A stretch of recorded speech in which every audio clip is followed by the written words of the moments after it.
My 9th grade year, I got the name Lucci. Starting off at Western High School. You know, I was always a popular type of person, you feel me? Popular wherever I went, you know what I mean? I had my own swag, I did my own thing. And I was always reckless at that age, you feel me? It was whatever, you feel me? From robbing to slanging dope, slanging weed, pimping on females, you feel me? I was already involved in all this at an early age, like, you know what I mean? By my 8th grade year, I was already into all these type of activities, home invasions, just, you know, living the street life and doing my thing, you feel me? So I ended up hooking up with some of my peoples that I already knew, and, you know, we started to click, which is the click on my neck right here, Fatigue Soldier Click, you know what I mean, FSC. You know, matter of fact, one of my partners, June, Hollywood Tycoon, you smell me? Me and him started clicking. He was like the leader of the clique at that time, and me and him became like best friends, you feel me? And he, you know, he just started calling me Lucci, and I've been rocking with that name ever since. So take me through a day in the life of Lucci at your darkest moment. Man, I had a couple real dark moments in my life, man.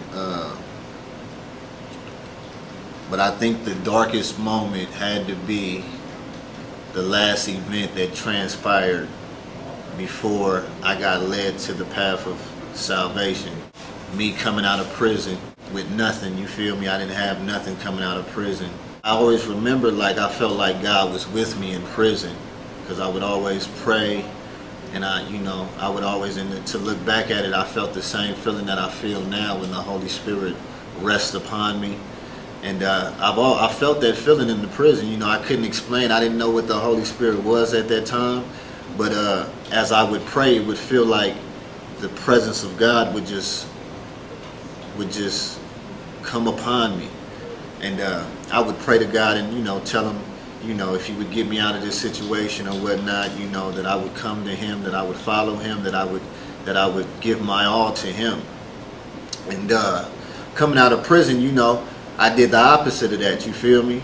You know, I was out, started back, you know what I mean, hopped right back into the game, you feel me, thugging, you smell me, pimping. I picked up more habits, you feel me? I started doing powder. I just started doing a lot of drugs. The tipping point of that is when I was with a good friend of mine, you feel me? We was hanging out at his spot, chilling, you know. I was riding through and he waved me down, you smell me? A good brother of mine, rest in peace, Russ P, you feel me? And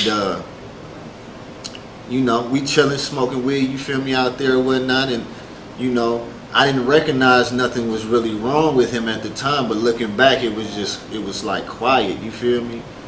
But moments later, a gunman had came through with a chopper, you feel me, and woke right up on us, you feel me, and laid us down. He got shot in the head and in the chest, you feel me. He died instantly on the scene, and you know, I barely got away, you feel me? I got, you know, as me running around that house, you feel me, trying to get away from the shots, I ended up getting hit in the leg.